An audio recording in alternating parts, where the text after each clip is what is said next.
encore dit d'autres choses sur ce passage. Puisque après la prosternation vint la louange. La louange céleste est d'abord soumission à l'absolue royauté de Dieu et de son Christ. Je répète, la louange qui n'est pas d'abord terrestre, parce que nous les hommes nous l'avons reprise, la louange céleste est par essence soumission à l'absolue royauté de Dieu et de son Christ. En d'autres termes, ne peut louer que qui est soumis à Dieu. Divinement parlant et bibliquement parlant. C'est pour ça que le grand chantre, vantard et impoli du ciel fut débarqué. Parce que dès que tu n'es plus soumis, tu descends. Est-ce qu'on se comprend? Le grand impoli fut précipité. La louange est d'abord soumission.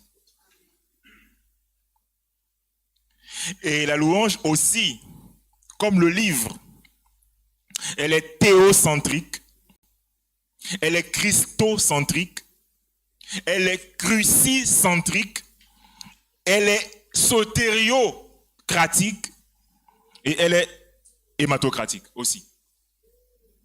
Et ça, vous savez déjà pourquoi. Théocentrique, parce que centré sur Dieu. Christocentrique, parce que centré sur Christ. Crucicentrique, parce qu'elle reconnaît le sacrifice de la croix.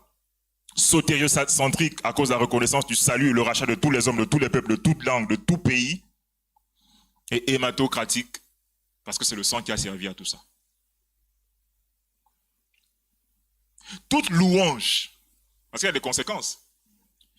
Toute louange qui n'est pas théocentrique, qui n'est pas christocentrique, qui n'est pas crucicentrique, déjà elle est à dégager de votre répertoire.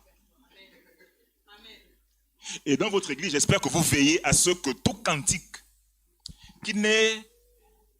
Bon, généralement c'est quand même théocentrique, parce qu'on met souvent le nom de Dieu dedans. Ça, on met souvent ça dedans. Même les païens mettent le nom de Dieu dans leurs chansons parfois. Mais doit être christocentrique. Toute louange qui n'est pas christocentrique, qui n'est pas crucicentrique, qui n'est pas sotériocratique, qui n'est pas hématocratique, qui n'est pas pneumo-inspiré, doit être dégagée de tout répertoire de chantres. Parce que ce que nous imitons au ciel, leur louange, elle est comme ça.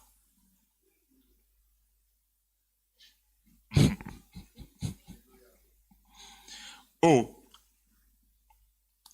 Qui dit louange dit forcément adoration.